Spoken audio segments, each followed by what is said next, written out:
ఈ చిత్రం యొక్క కార్యక్రమానికి అభిమానంతో విచ్చేసి ముఖ్యంగా సిడి రంగం నుంచి వెళ్ళి మా సహచర దర్శకులుగా ఉన్నటువంటి రాజనరేంద్రన్న గారికి శుభాకాంక్షలు తెలియజేస్తూ,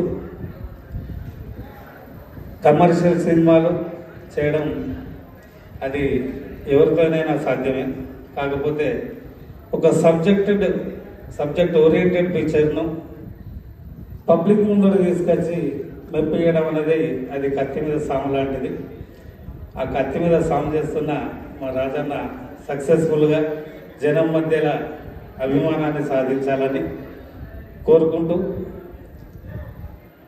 ఇక్కడి నుండి వెండితెర జర్నీని తన గతంలోనే ఆల్రెడీ స్టార్ట్ చేసిండు.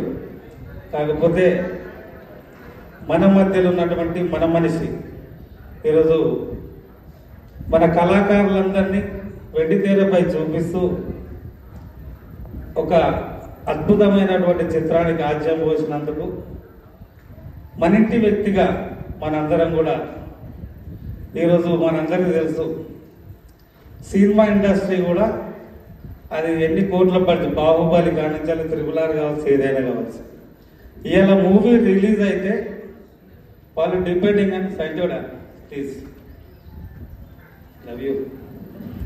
మూవీ రిలీజ్ అయితే అది ఎంత పెద్ద తూర్పు బడ్జెట్ అయినా కావచ్చు, వాళ్ళ publicity depending on YouTube, Instagram. కాబట్టి ఆ వెపన్స్ అన్ని మన చేతులలో ఉన్నాయి. ఇక్కడ ఉన్న వాళ్ళందరూ కూడా యూట్యూబ్ను షేక్ చేస్తున్నటువంటి వాళ్ళు. సో మనందరం తలుచుకుంటే ఈ సినిమా త్రిపుల్ ఆర్, బాహుబలి అన్నిటి తలదంటుంది. కాబట్టి ఈ చిత్రంలో ముఖ్యంగా ఈ కథను ఎంచుకున్న గడుచున్న వ్యక్తిగా మా రాజన్నను ఫస్ట్ మెచ్చుకోవాలి. మిమ్మల్ని నమ్మిన మా ప్రొడ్యూసర్లను మెచ్చుకోవాలి. ఈమెను మెచ్చుకోని అవసరం లేదు, ఎందుకంటే ఆయన సోలో కాబట్టి సోలో దక్కింది, అదృష్టవంతురాలు. కంగ్రాచులేషన్స్ నాగదుర్గ. ఇలా నాకు ఒక ఫేవరెట్ ఆర్టిస్ట్ ఉన్నాడు, వాని కోసం ఈ సినిమా చూడాలి. నాతో చేయాలనుకుంటాను కానీ ఎప్పుడు ఛాన్స్ దొరుకుతలేదు. ఈ బుడ్డోడు రసూల్, లవీరా, నేను నీ ఫ్యాన్ని. Love you two.